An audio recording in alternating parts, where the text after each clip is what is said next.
Saudara, kita ke sorotan selanjutnya terkait dengan Menko Polhukam Mahfud MD yang meminta Lukas NMB penuhi panggilan KPK untuk diperiksa. Mahfud menegaskan temuan PPATK soal gratifikasi dan sorotan judi bisa dibuktikan KPK. Menko Polhukam menyebut ada sejumlah penggunaan dana yang tak bisa dipertanggungjawabkan oleh Gubernur Papua Lukas NMB yang bisa dikembangkan oleh KPK. Salah satunya terkait dengan Pesta Olahraga Nasional ke-20 yang hingga kini belum jelas laporan pertanggungjawabannya. Meski demikian, Mahfud meminta publik membiarkan proses hukum ini ditangani oleh KPK hingga tuntas. Dalam pengalaman saya itu Papua itu kalau minta dana yang sebelumnya belum beres sudah minta lagi. Misalnya kemarin dana PON itu yang sangat besar. Sampai beberapa hari sebelumnya itu kita masih minta laporan sebelumnya. Tidak ada. Sehingga Menteri Menpora pada waktu itu tidak mau bertanggung jawab gitu. Kalau saya suruh mendatangani uang padahal ini sudah yang dulu dikorupsi itu belum jelas. Nah kita keluarkan lagi dengan prosedur-prosedur perjanjian tertentu. Nah sekarang juga belum dipertanggungjawabkan. Ada artis yang nyanyi di situ nagihnya ke saya, misalnya ya. Kontraknya dengan daerah nagihnya ke Menko Polhukam.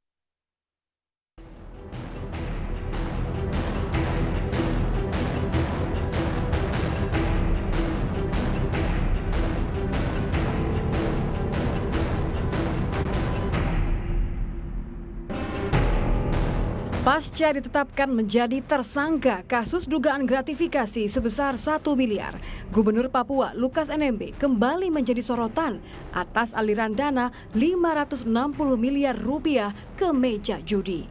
Tidak hanya itu, foto dan dokumentasi Lukas NMB yang sedang berada di lokasi kasino yang berada di sejumlah negara juga tersebar ke publik. Masyarakat Anti Korupsi Indonesia atau MAKI mengaku punya catatan perjalanan Lukas NMB ke kasino di Singapura, Malaysia, dan Filipina. MAKI pun yakin dengan temuan PPATK soal uang 560 miliar milik Lukas NMB ke kasino judi.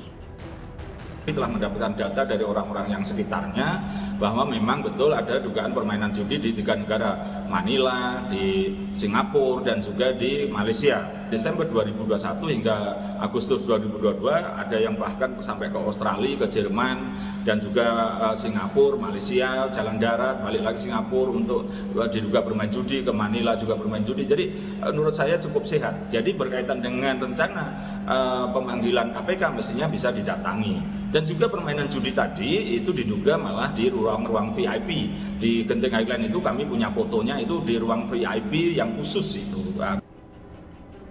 Saat diklarifikasi, kuasa hukum Lukas NMB tak membantah jika kliennya gemar pergi ke kasino. Namun ia menegaskan uang yang digunakan NMB untuk berjudi bukanlah berasal dari APBD. Ini klien Anda, betul ya? Oke, setuju. Sebagai kuasa hukum Anda tahu klien Anda gemar ke kasino? Ya, refreshing. Refreshing. Refreshing. Ini hal yang wajar menurut Anda ya? Refreshing. Ini di Singapura atau di mana ini, Pak Roy? Saya tidak tahu. Saya tidak tahu.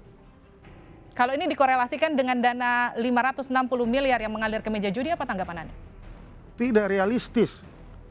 Hoax. Beliau langsung telepon saya. Roy, hoax. Kau tolong sampaikan, itu tidak benar. Dari mana uang daerah keluar 550 miliar? Tolong Mahfud buktikan, PPATK buktikan bahwa ada uang yang keluar 550 miliar dari kas daerah. Itu baru connect bahwa ada transaksi di sana.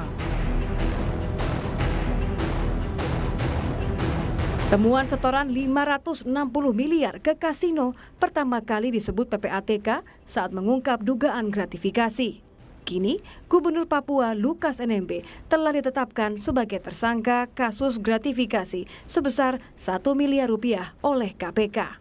Lukas juga telah diminta KPK untuk datang menghadiri pemeriksaan pada Senin 26 September pekan depan.